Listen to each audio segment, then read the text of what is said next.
നിധി അങ്ങനെ അമ്മയുടെ കൂടെ ക്ഷേത്രത്തിൽ ചില വഴിപാടുകളും മറ്റും നടത്താനായിട്ട് വന്നിരിക്കുമായിരിക്കും.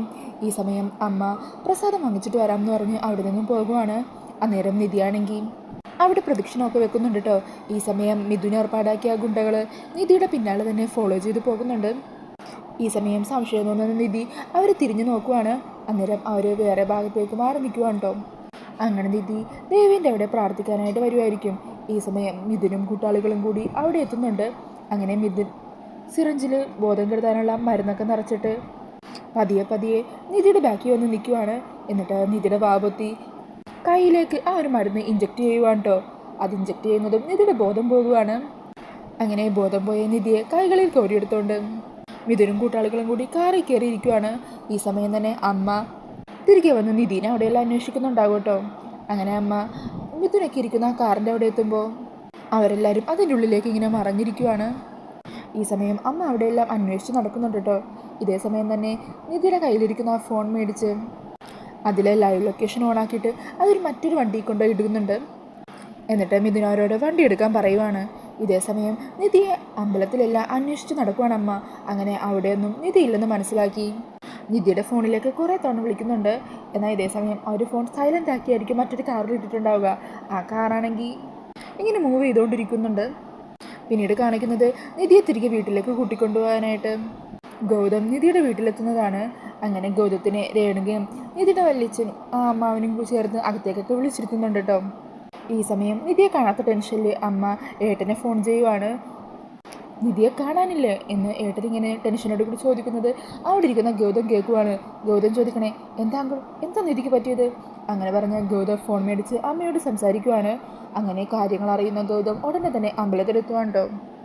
ഈ സമയം ഗൗതം നിധിയുടെ അമ്മയോട് പറയണേ, ആൻറ്റി പേടിക്കാതിരിക്കുക, നിധി എനിക്ക് ലൈവ് ലൊക്കേഷൻ അയച്ചിട്ടുണ്ട്.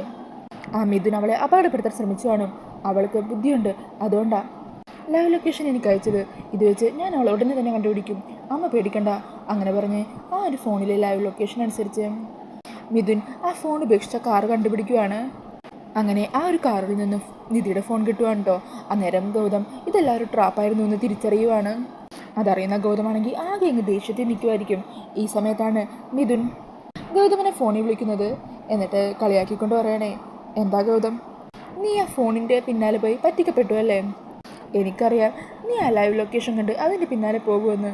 അതിനുവേണ്ടി തന്നെയാണ് ഞാൻ അങ്ങനെ ചെയ്തത്. നിധിയെ ഇപ്പോൾ എൻ്റെ കസ്റ്റഡിയിലുണ്ട്. അന്നേരം ഗൗതം പറയണേ, ഡാ, നീ എൻ്റെ നിധിയെ മര്യാദയ്ക്ക് വിട്ടു തരുന്നതാണ് നല്ലത്.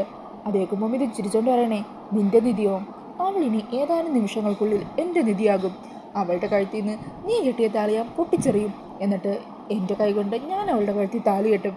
അതിനുശേഷം അവളുടെ ഭർത്താവ് ഞാനായിരിക്കും. അതേക്കുന്ന ഗൗതം മിഥുനോട് പറയണേ, എടാ, ഇതൊക്കെ നിൻ്റെ ആഗ്രഹങ്ങൾ മാത്രമോ, ഒരിക്കലും നടക്കാത്ത സ്വപ്നം. നിൻ്റെ പിന്നിൽ വലിയ ചില ശക്തികളുണ്ടെന്നൊക്കെ എനിക്കറിയാം. അതാരാണെന്ന് ഞാൻ കണ്ടുപിടിക്കും. പിന്നെ എൻ്റെ നിധിയെ നിൻ്റെ അടുത്ത് നിന്ന് ഞാൻ രക്ഷിക്കുകയും ചെയ്യും. നിന്നെ ഞാൻ വെല്ലുവിളിക്കുക. നിനക്ക് അത്ര ധൈര്യം ഉണ്ടെങ്കിൽ നീ നിധിയുടെ കഴുത്തിൽ താലി കെട്ട്. നീ എൻ്റെ ചലഞ്ച് ഏറ്റെടുക്കുന്നുണ്ടോ? അതേക്കുന്ന മിഥുനങ്ങ് ദേഷ്യം വരുക. അതേടാ, ഏറ്റെടുക്കുക. നീ അത്രക്ക് വലിയ കേമനാണെങ്കിൽ ഞാൻ നിധി ഒളിപ്പിച്ചിരിക്കുന്ന സ്ഥലം നീ കണ്ടുപിടിക്കുക. അങ്ങനെ കണ്ടുപിടിച്ച് നീ ഇവിടെ എത്തിക്കഴിഞ്ഞാൽ നിന്റെ മുമ്പിൽ വെച്ച് തന്നെ ഞാൻ അവളുടെ കഴുത്തിൽ താലി കെട്ടും. അങ്ങനെ പറഞ്ഞ് പരസ്പരം വെല്ലുവിളിക്കുന്ന ആ മിഥുനെയും ഗൗതത്തിനെയാണ് കേട്ടോ പ്രൊമോയിലൊക്കെ കാണിക്കുന്നത്. അപ്പോൾ ഈ ഒരു പ്രൊമോ റിവ്യൂ ഇഷ്ടമായിട്ടുണ്ടെങ്കിൽ മറക്കാതെ വീഡിയോ ഒന്ന് ലൈക്ക് ചെയ്യണേ. കൂടുതൽ റിവ്യൂസിനൊക്കെ ആയിട്ട് ഈ ചാനലൊന്ന് സബ്സ്ക്രൈബ് ചെയ്ത് സപ്പോർട്ട് ചെയ്യണേ. Thank you.